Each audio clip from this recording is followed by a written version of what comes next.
Ahoy! Oh snap, my AP is almost full again. Has this happened to you before? Your runes are already maxed out and you don't have money for a rune slot extender, or you simply don't want to spend your AP on the meaningless runes that are left and your AP is nearing its limits.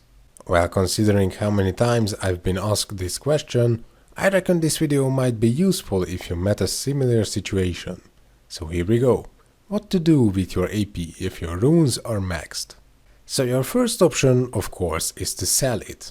There are those AP savers both in item shop and at the grocer of PL. However, the one in the item shop is, well, if I said it was overpriced, that would be an understatement. So they are out of question. The ones at the grocer cost 10 million Aus each, and you can store 100 AP in them. But of course, as people started selling their AP, most of the selling price is made of the price of the MP saver itself, so you won't be getting any noticeable profit from that. So here comes option number 2, old magic books. Those are the things that can give you costume option scrolls, or just cloth pieces. Once again though, or at least in Europe, they are almost useless unless you get super lucky with a rare scroll. Still more profitable than savers though. What else can you do? Well, a few updates ago Glacius Inferno was added to the game, which has been the favorite farming spot of most top players. As it happens, you need 100 AP and 3.5 million to buy an entry. Luckily, the entries themselves are tradable, which means you can sell them to other players even if you yourself can't farm that dungeon effectively enough. Once again, I don't know about other servers, but here that's about 5 million for an entry, and that goes much higher during drop rate bonus events. Alternatively, you can try selling divine converters, but that's unlikely to bring you more profit either. If you aren't in it for the money only, there is an alternative way if you're a fan of PvP activities. See that potion over there? Pretty awesome, right? Well, it's a pity you can only use them in mission wars, but still, there are a bunch of other potions restricted to wars only.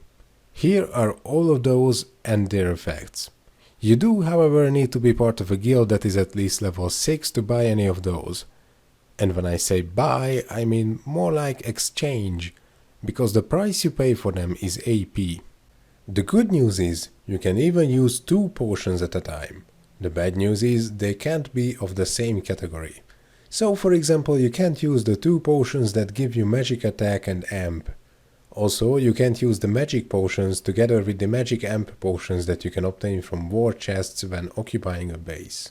However, since the magic and sword potions count as different categories, you can use both of them at once. That means the one that's beneficial for your class gives its full power, and the other one still gives you 10% critical damage, which is always useful for anyone. Well, anyway, enough about those potions. One last thing that will consume, well, quite possibly millions of AP, so you won't have to be afraid of running out of them, is honor medal potions. The grocer of Portlax has them, and for 500 AP you can take one that will give you a decent amount of progress with your honor medal progress. Well, whatever. If you don't know what that is, I am planning to make a video of that soon. But for a proper demonstration I will have to reach the next rank, which will take some more time. So sorry about that, but I'll hurry as much as I can. If you found this video helpful, please consider sharing it or subscribing to my channel. Ahoy!